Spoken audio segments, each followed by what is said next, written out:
Welcome back to another episode of Sports Point of View, your home for honest takes, sharp insights, and the real conversations around Arizona sports and beyond. I'm your host, Joanna Rosalye, and we're glad to have you with us today.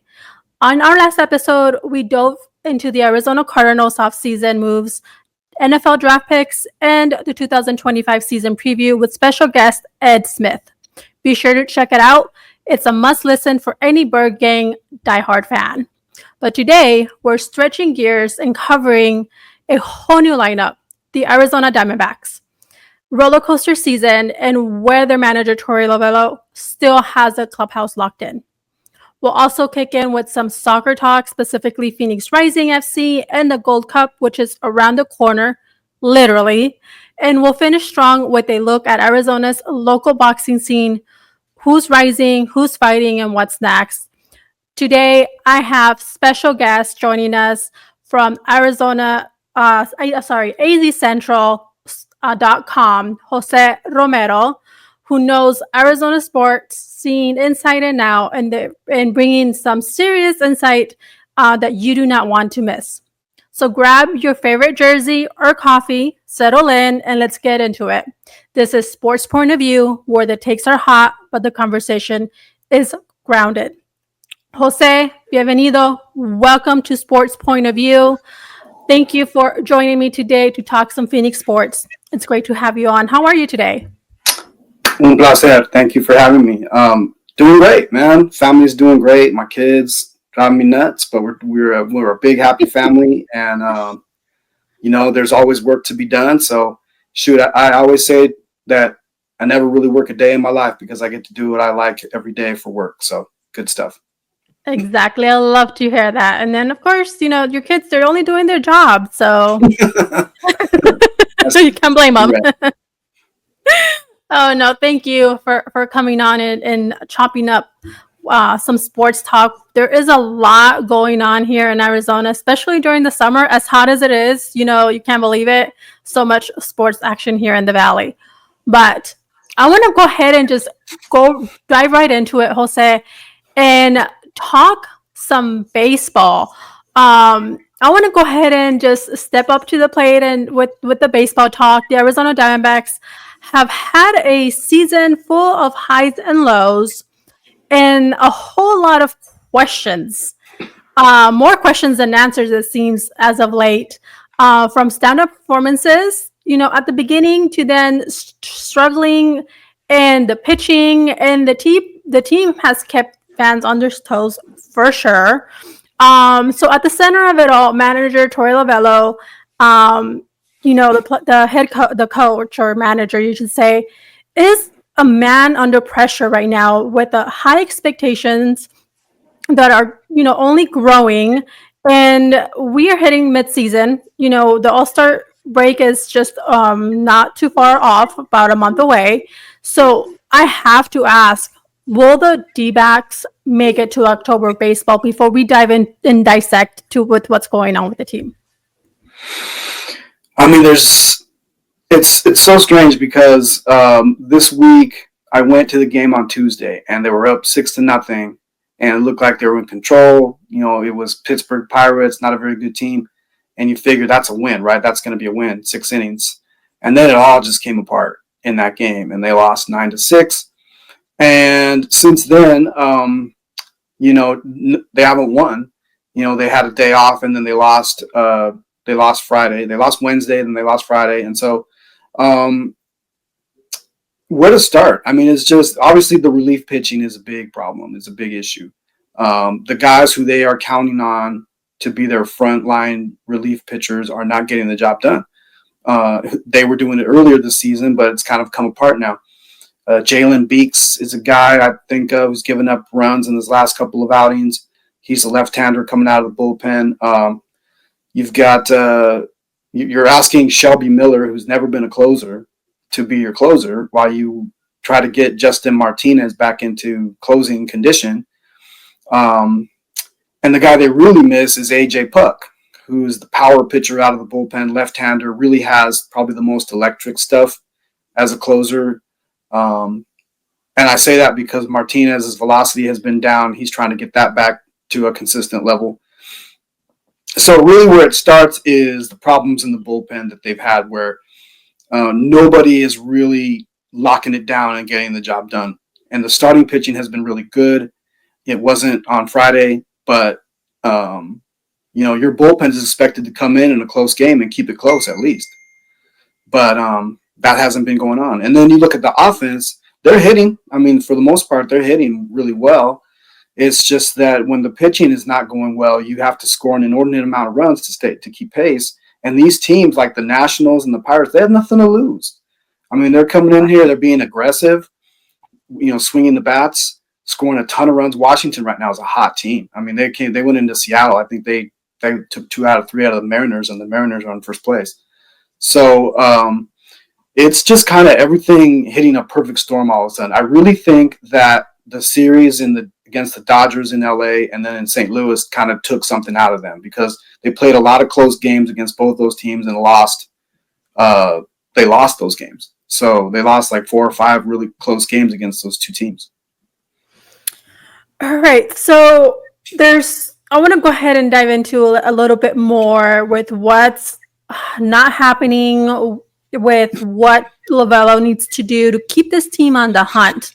And one of the other things I want to go ahead and bring up is how, you mentioned, you pretty much summarized it here with what's happening with the team. So without getting too much into the detail of it yet, what grade do you give the Diamondbacks so far? I mean, you have to probably give them about a C, at best, because I don't know that they were. I'm pretty sure they were expected to contend for a playoff spot. They still can. It's June, and it's going to be June, and there's a lot of time left in the season. And they've been through situations like this before, where they've been a couple games under 500 and then turned things around and made a run.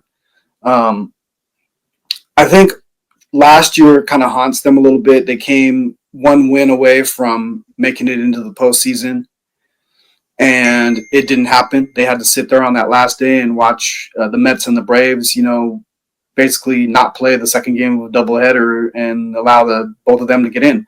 So, plus, we're a spoiled fan base here. I mean, we saw the Diamondbacks make it to the World Series not even 2 years ago. Yeah. And people now have raised expectations about this team. So I'm seeing a lot of fan feedback, a lot of anger, a lot of frustration with what's going on with Torey's decision-making, the choices he's made. I don't think fans are too hard on the team so much as they are on the manager and the general manager, Mike Hazen. A lot of talk about not having this bullpen, ready, or not really having the right guys in the bullpen. A lot of questioning of Torey's decisions, and it's a tough spot to be in. I still believe that he has that clubhouse. I do. I believe that those guys still play hard for him. I think players in general that have come through here and play here now really like Torey Lovullo. And he's a tough guy not to like. We in the media, it's a pretty tough thing to not cheer or root for a guy like him. Such a good guy and good with us. But it's a results business. And when it's not happening, and these fans in this market are so used to a winning product from the Diamondbacks, tempers get a little heated. Right. I know there's a lot of pressure, going forward.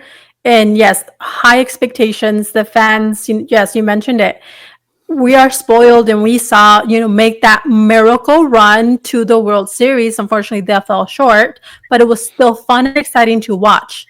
So I know when they fell short last season and literally to the last game of the season and not make it to October baseball, that was a major disappointment to many.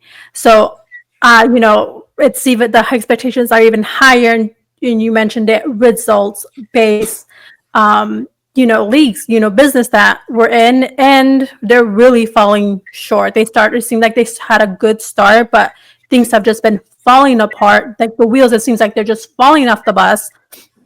So I want to ask you, how has the team managed thus far? Because they've had some injuries. You mentioned, their pitching and the bullpen. How have they been able to manage that or maybe even not being able to properly manage that this season and the depth in the bullpen.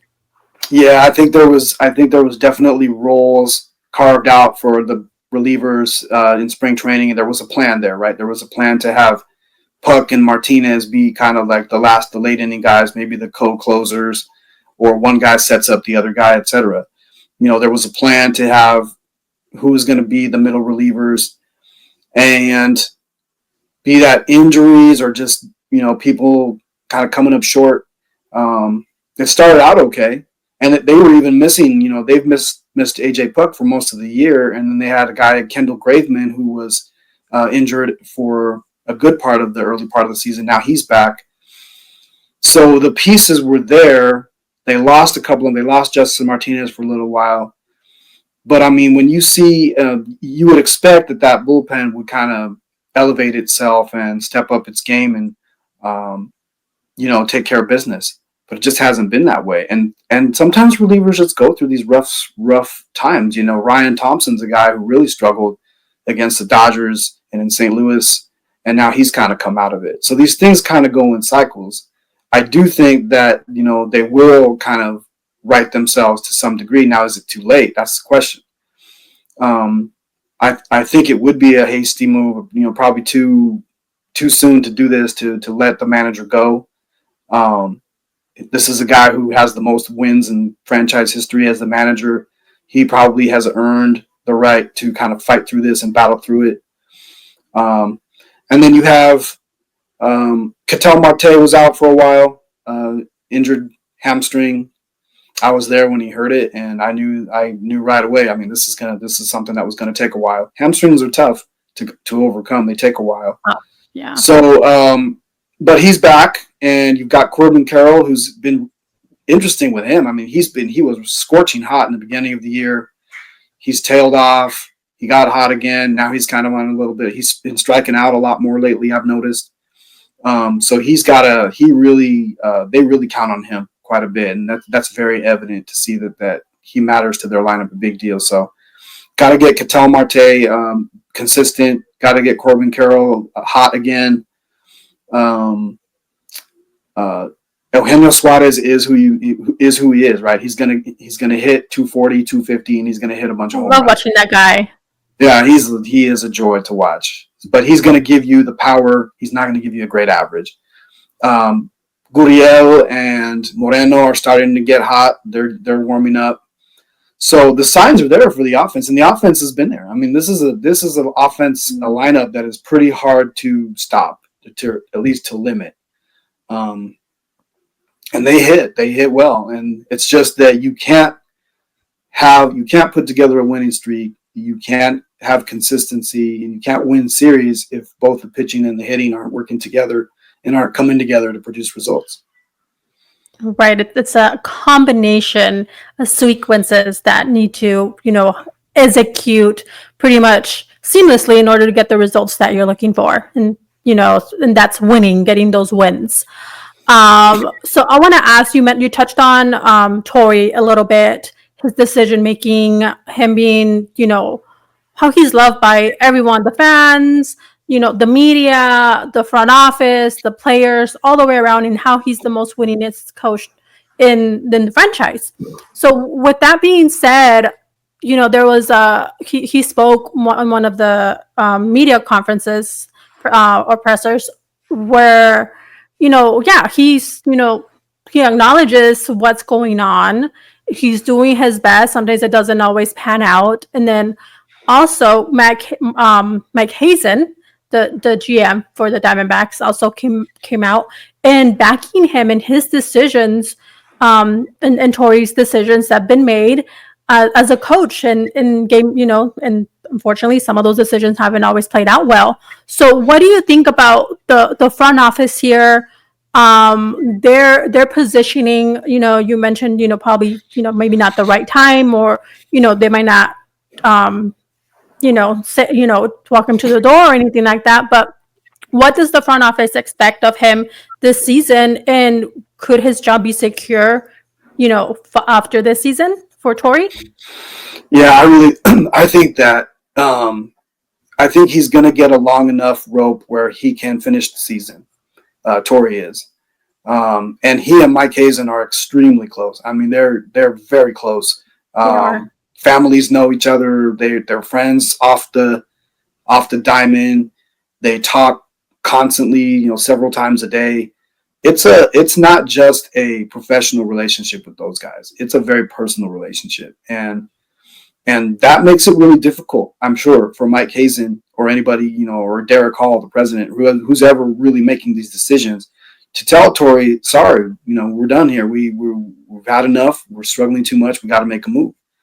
I understand that completely, and loyalty I get, and maybe loyalty is what is Torey Lovullo's big issue right now. He is so loyal and devoted to his guys, to his players, and they love him for it, but almost to a point where are we making the right decision to get wins, or are you just sticking with your guys because you believe in them and whatever happens, happens? So, I applaud that kind of loyalty. Shoot, I mean, it's a wonderful thing to have, and I know the players really appreciate it.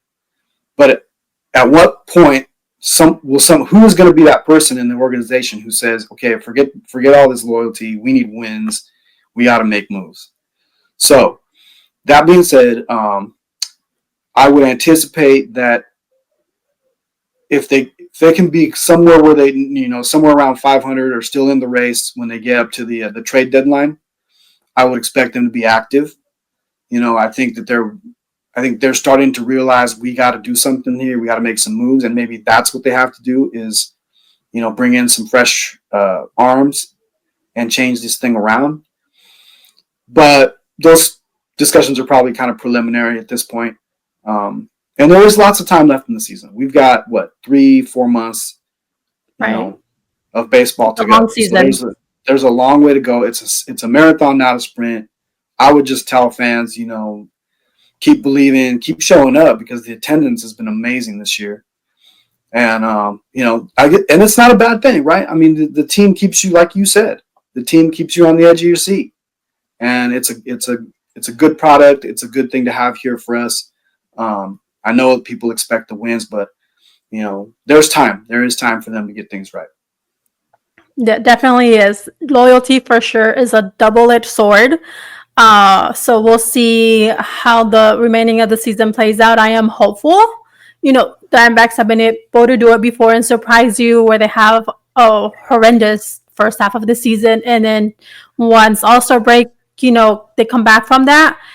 It's a whole entire scenario, and it almost sometimes you can even say a different team. So plenty of time left, but there are a lot of concerns, granted. So we'll see how these next few weeks play out leading up to the All-Star break, and then from there, we once they return, see how it all plays out for them. But shifting gears from one diamond to another, let's talk Athletes Unlimited softball. So we're breaking it down how the USL, it's a little bit of a mouthful to say for the first time like that, how they are changing the game for women's softball and what this means for the future of the sport. So Major League Baseball announced, Jose, a strategic investment, making it a first-of-its-kind move with a comprehensive partnership with a women's professional sports league. Never done before, with the Athletes Unlimited Softball League. So, Jose, this partnership will help the AUSL establish and grow the league as a sustainable organization with an ongoing commitment to supporting the growth of softball at all levels. This is per MLB. The partnership includes game distribution on MLB Network and MLB.com, joint sales and marketing efforts, and promotional support. So now, one of the things that I'm curious to know and I want to ask you is, what are your thoughts on this partnership? Does it have, potential for something more, for growth? How can each of these leagues benefit from one another? Well, I start with the example of the NBA and the WNBA, and it might be two very different things, but on the surface, you have you have the NBA that backed the WNBA from the very beginning, right? So even to a point, a point where the WNBA was losing a lot of money for a long time, and the NBA stuck with it. So not giving the flowers to the NBA because the WNBA product is outstanding right now, and they have Yeah. overcome whatever lack of viewership or fan support or whatever they had, and now that league is just, I mean, is must watch. People are all over that, and that's the case for women's sports right now. I think this league, this Athletes Unlimited softball league, is striking while the iron's hot. It's a good time right now to get into what we have in our culture, in our society of women's sports. It's a hot time for that right now. I would imagine that it's going to keep growing. Let me tell you, I've been watching the NCAA softball college World Series. I'm an Oregon Ducks, so I'm watching my team play. They're my team, right? I mean, that's my school, so Yeah. I'm watching them play, and I'm letting that one roll by here. and I'm watching the team play, and these games are exciting. I mean, these softball games are exciting. Like the Oregon's played extra innings, the first two games, and you see the talent on the field. You see it. I mean, it's right there. In these games, there's a lot of action. It moves fast. Batted balls get hit. There's home runs, walk-offs, everything. It's everything you see in baseball. It just happens to be women who are playing. And this is a wonderful thing. I mean, I only wish there was a team in our market, Same. Maybe it's too hot. I don't know. But I think this is going to be this is a smart move by Major League Baseball. And this is a wonderful move for softball players who now really get that opportunity to play at a higher level and play here domestically in the United States, and something that's organized instead of, having to kind of stop their careers in college and try to find other opportunities to play on like touring teams or something, how it used to be. So to all of the trailblazers and the pioneers who, their careers had to end prematurely, maybe, this is probably a wonderful thing for them, and a even better thing for all the young girls in the country who are playing softball right now to have something to look up to.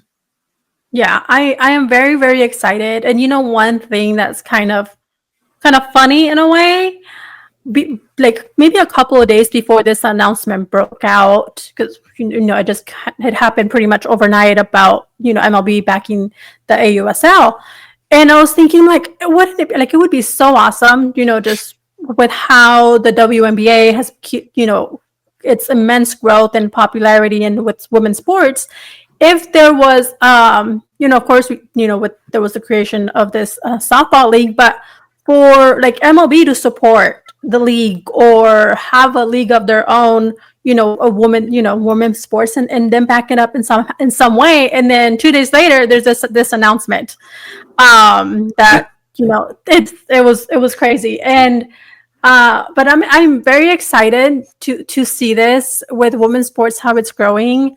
I myself, playing sports, young, and sorry about that.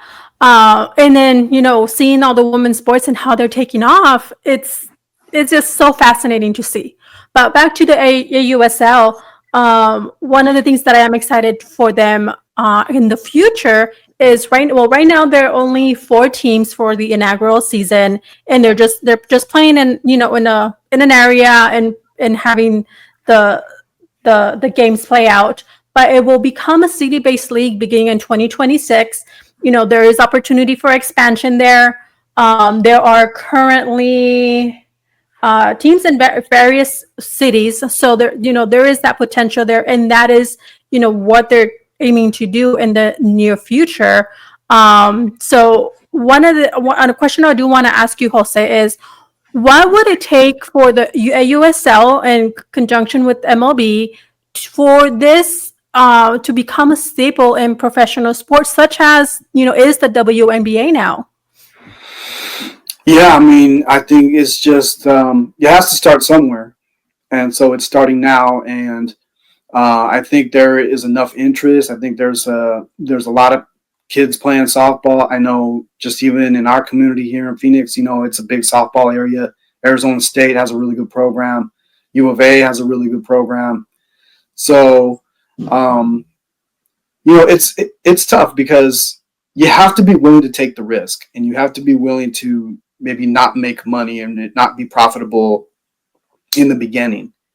And I think the WNBA, or I think the NBA showed that with the WNBA. Like, they kept pushing the product, and then women's college basketball took off, WNBA took off. So it's there. It just is. There just has to be an investment of time and belief in the whole thing. And softball's a great sport, and it doesn't matter. Whatever variation of baseball you play, men playing baseball, women playing softball. It's such a fun game, very participatory. Fans can get into it. Um, Nice weather, and so I think there's a lot of potential here. I think it's really time for this to happen. And we all know we can talk forever about the inequities in sports between males and females, but and how unfair it continues to be. But I think this is a great thing for sports in general. I think people are really going to get behind it, and the sport's just going to continue to grow. I agree. I'm very excited about this. And one thing that I'm extremely curious, and I want to get your take. We've seen how MLB was brought to Arizona in 1989, and as an expansion team. We're talking about this a USL league, and how it will be expanding to other cities. How easy or how difficult do you see an expansion team in if not Phoenix, in Arizona? Yeah, it's hard. I know. I've been for years following the progress of a soccer team, trying to efforts to bring a major league soccer team here. It's never worked out.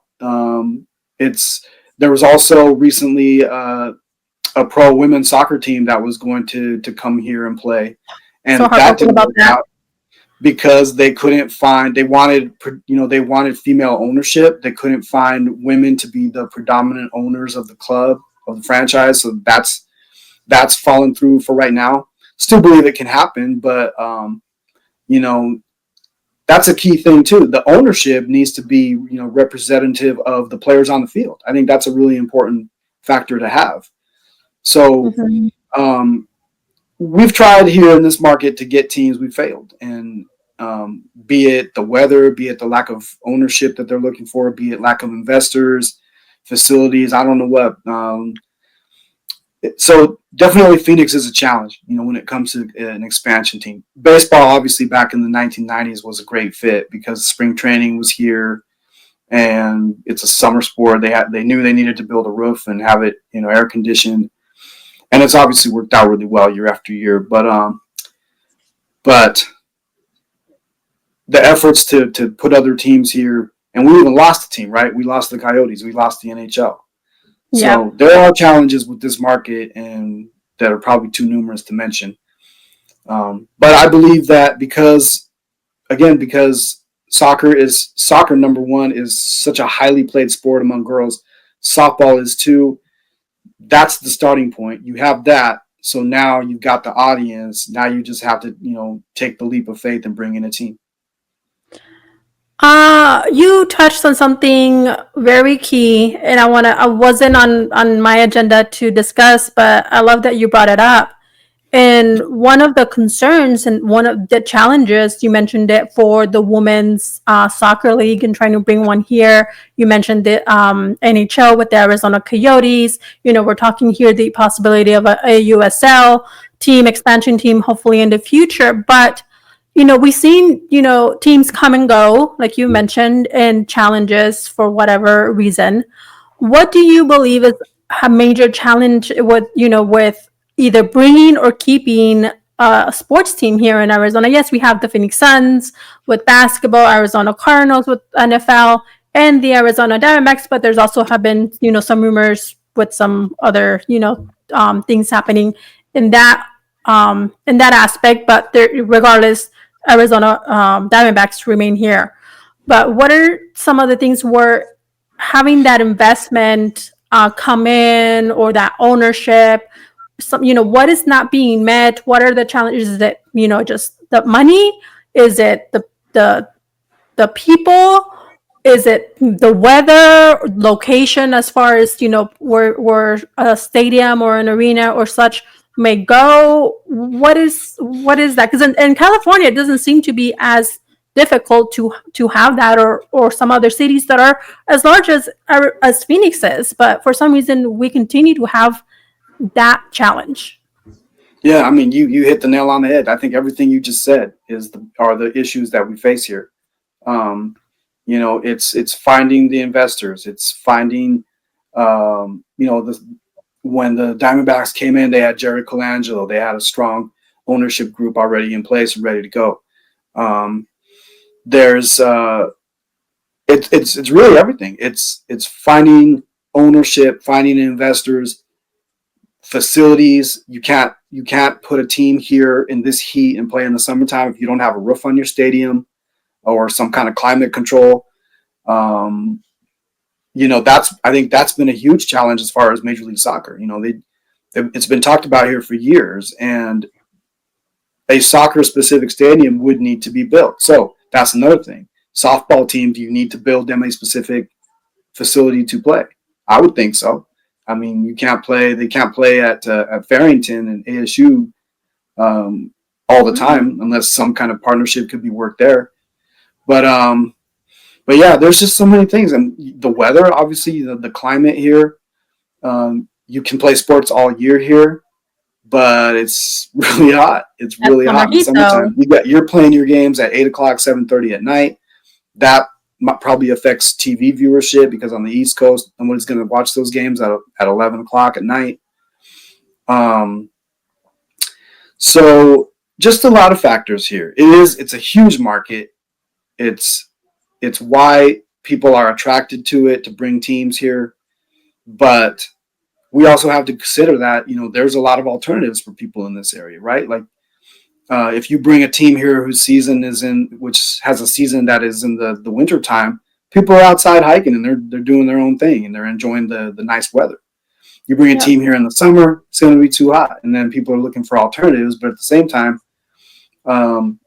how much more money is that going to take to build a specific facility that is climate controlled? Who's going to provide the land? There have been issues with, the Coyotes were looking forever for a plot of land.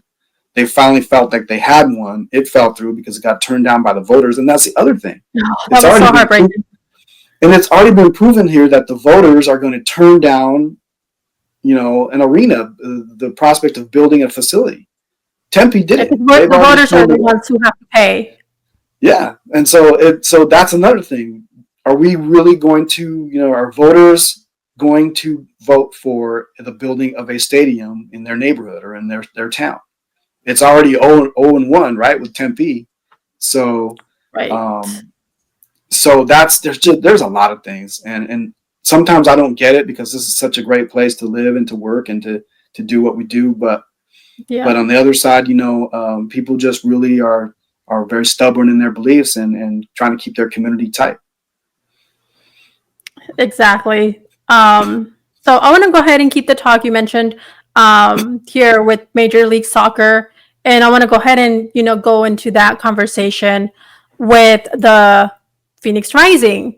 I want you to give us the 411. I'm not as involved in the Phoenix Rising. I do love my soccer though. Mexico all the way, which we'll get into in a little bit with the Gold Cup and such. And I want you to tell me and tell the fans, educate us a little bit more.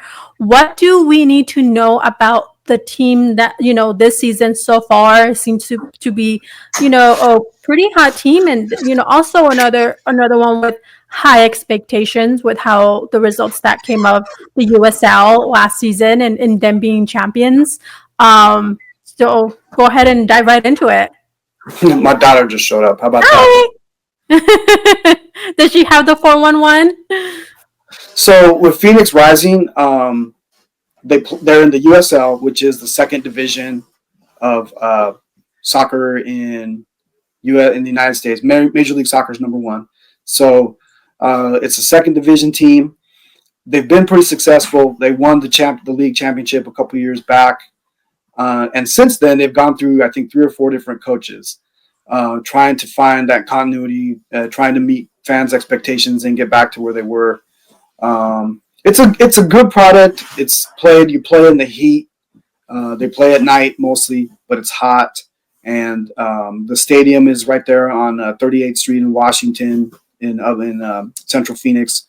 So they make do with what they have, with the resources that they have, and they put a pretty good product out on the field. Some of the players have played in Major League Soccer. Some of them have come from different countries. It's a very international team. The head coach himself speaks like 6 or 7 different languages. He's a really amazing guy, and he is he's coached in a lot of different places. So it's a very international sport, and it's international here. The team itself got off to a pretty rough start this year, but now they've turned things around. They've won 3 in a row, and they are, headed in the right direction with this new coach. And that's what happens with a new coach. These things take time. They have to kind of buy into the culture and what he's trying to do. So great family event, great family thing, great thing to take your family out there and watch and play if you can deal with, 100 degrees at 7:30 p.m. But that's always going to be there, right? You can't do anything about that. So they're a pretty solid team. There's no real ties to Major League Soccer, and I feel like their fans, for the most part, the hardcore fans of Phoenix Rising, don't want a Major League Soccer team here. So that was interesting to me. I would have thought that they would have welcomed it, but they don't. They really love their team. They love how kind of small time it is, I guess you could say, and that means a lot to that fan base. So that's what's going on with that team. It's a lot of fun. It's worth the tickets are pretty inexpensive, and gives people in this market a chance to watch soccer. So with that being said, and you touched on the MLS team, I want to ask, because that's surprising for me, because as a major soccer fan, especially if you're a major Rising fan, that actually catches me by surprise that they wouldn't want an MLS team. Why wouldn't they? Wouldn't that be beneficial to the Rising and the USL, and even to Phoenix, the market as sports, and in a larger spectrum? There were rumors earlier this year. I don't know. You probably catch me up to speed about former Mesa mayor trying to bring an MLS team here to the Valley. Is that still something that's in the works? Is it maybe something that we will see, or with what you just said, maybe just not see it happen? Would it be beneficial, detrimental to the Rising? I mean, I think obviously we have the market size for it, and we have a huge Latino fan base here, and they would, I would think that a good chunk of them would get behind it. So that's in place. Now, again, you run into, where do we build a soccer-specific stadium? Where, there was talk about putting it on reservation land, Gila River reservation land. There's been talk about a site in Scottsdale. So we're a big enough city, and I really think maybe the way to go is to tie ourselves in with a team in Mexico, because we're so close to Mexico, and maybe a team like Santos Laguna, which is in Saltillo in northern Mexico. And I think maybe that might be the way to go, to just Major League Soccer tried that with Chivas USA and Chivas de Guadalajara a few years ago. It didn't work out. It didn't last. But that was a pretty groundbreaking effort when they did that, and it just didn't work out for one reason or another. I think the Guadalajara ownership was just kind of sick and tired of playing second fiddle to the LA Galaxy in the same stadium. But I do think there are several ways it could work. I've always been a fan of it. I've always been a proponent of the idea. I would love to have Major League Soccer. I covered the league when I was in Seattle. I covered the Sounders, and that was the most fun I've ever had in my career. MLS soccer is so much fun. It really is. And I've been to games. I've seen LAFC at their stadium. I've seen the Portland Timbers. That's my hometown team. I've seen a lot of Major League Soccer games, and I think the product is great. And I don't understand the disdain that Phoenix Rising fans have for it. So that's kind of this one strike going against it. If you've got like the most hardcore Phoenix Rising fans saying we don't want this, how are you going to sell it on everybody else? You know, are you going to, what's the selling point to bring a team here? Are we going to have families come out and watch? Yeah, probably. I think that since so many kids around here play soccer, I think it would be a really good thing for families to go and see. But that might not be enough. Plus, it's, multiple millions of dollars just to buy for the franchise fee. You have to pay a big fee to secure a team. We've seen Las Vegas. Las Vegas was right on the doorstep. They had a team coming in. They had a Major League Soccer team coming in.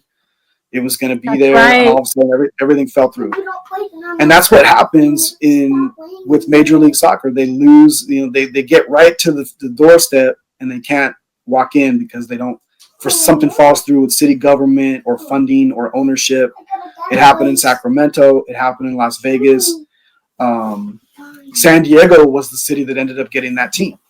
And they've been pretty successful so far. So I think it would work, but it's going to take so much like grassroots organizing and effort and people coming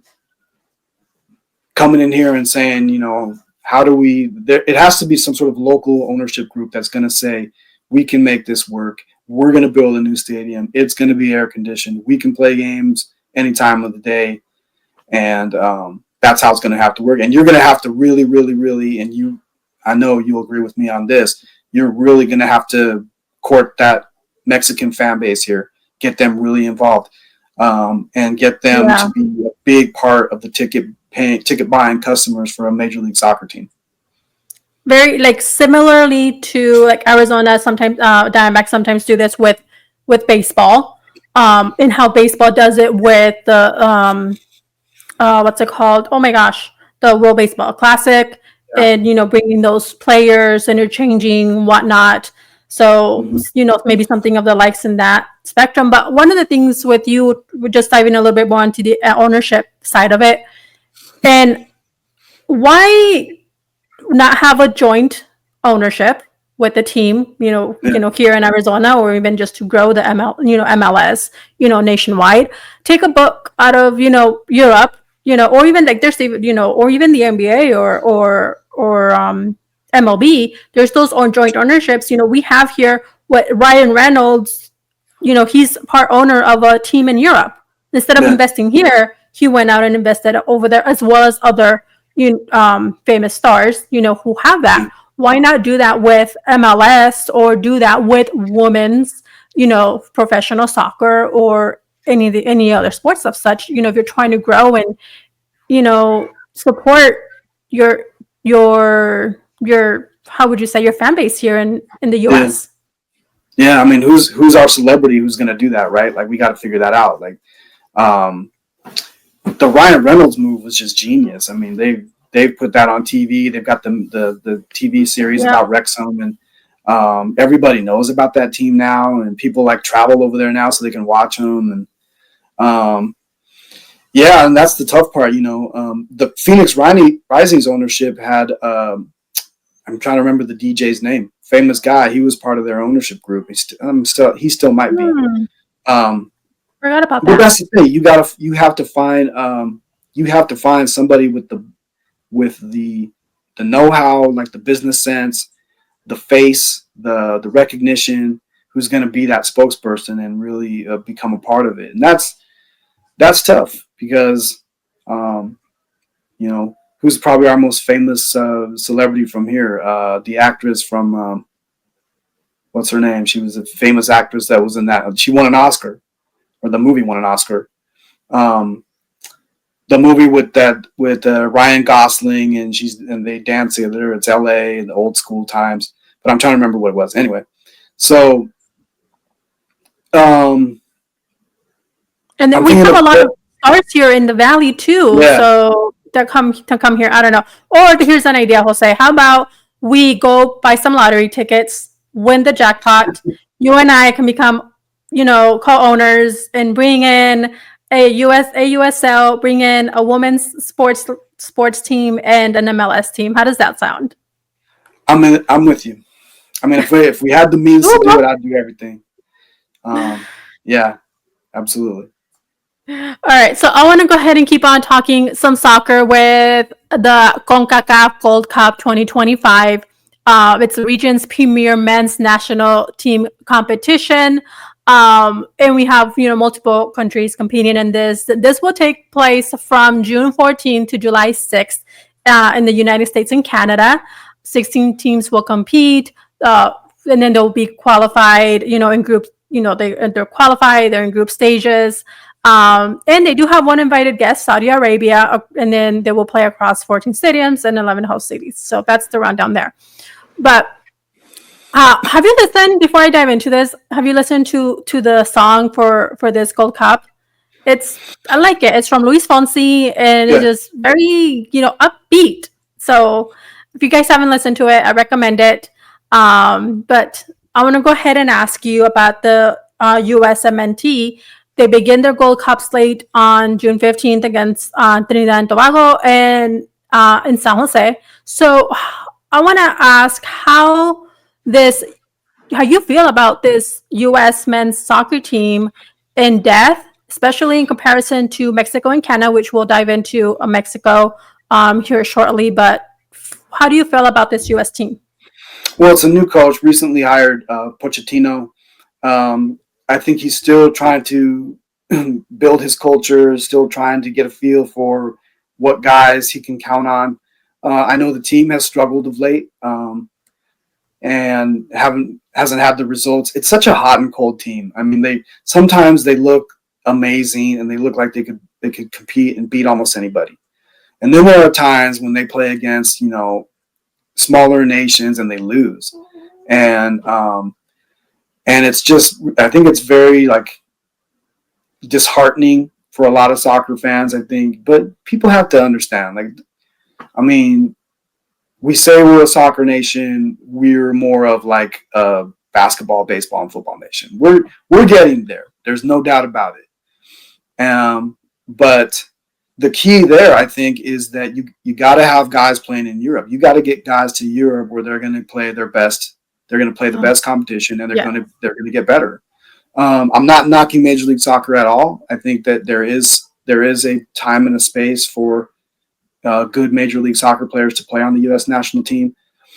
And also, guys who are playing maybe in Mexico or, somewhere in North America or even, abroad overseas, Asia, Saudi Arabia, what have you. But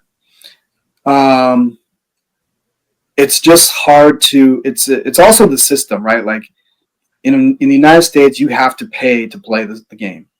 My son's a club baseball player. I pay money every month for him to be on his club team.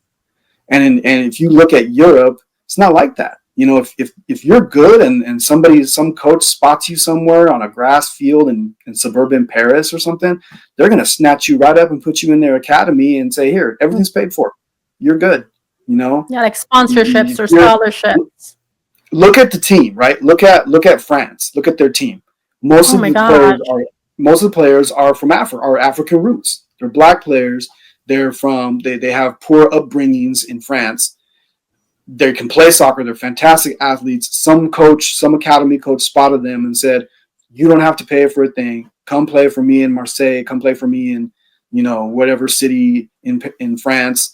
We're going to make you a better player, and you're going to have an opportunity to play for the France national team. And France won the World Cup recently with that team.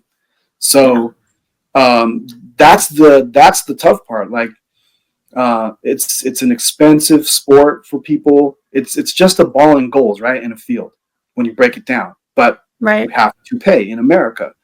And so the players that are being selected for the U.S. national team are top club players, who've earned their way there. But what the coaches and what U.S. soccer is not looking at is the poor kids who play in like West Phoenix or East LA or, Chicago or whatever city, Dallas, San Antonio, not seeing those kids because those kids aren't on club teams. Right. They're playing Sunday soccer with the familia and carne asada at the park, and they're killing it. But, this 15, 16-year-old kid out there dribbling around everybody, but nobody's seeing that guy because the U.S. soccer program is so focused on the academies that are expensive for people to get into. But that is almost a completely different subject. USMNT, it's just hot and cold, and maybe in the Gold Cup they'll get it going again and win the Gold Cup. But I really think right now Mexico's playing extremely well. They seem to have figured some things out with their roster, and Canada is also just a lot better. I mean, they made it to the World Cup, the last World Cup. I was impressed by Canada. They're a force to be reckoned with. I tell you, they have a guy. They had a guy named Alphonso Davies, who now was in Bayern Munich. He was really good, and those guys are just they've really stepped up their game in terms of developing players, finding players. They've got guys playing in Europe now that they can bring back over. Panama is always a pretty decent team. Costa Rica is always a really good team. They're always on the doorstep for the World Cup. So all these nations are pushing the United States and Mexico for kind of the crown of CONCACAF. I don't think it's going to change. I think it's going to be one of those two teams anyway. But still, I love that the region is improving so much in soccer. It is. For me, that's my other, like, I love soccer, and I wish that we did have an MLS team here.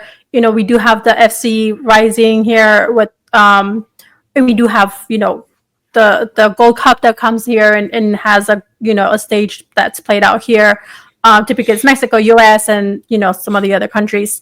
But if we had that consistency, for me, I would probably be at that stadium like every single game, to be honest, I'll say. But I do want to go ahead and ask here with the Gold Cup and the World Cup coming up as well here in actually in next year, in just about a year. So how important is the Gold Cup in the larger picture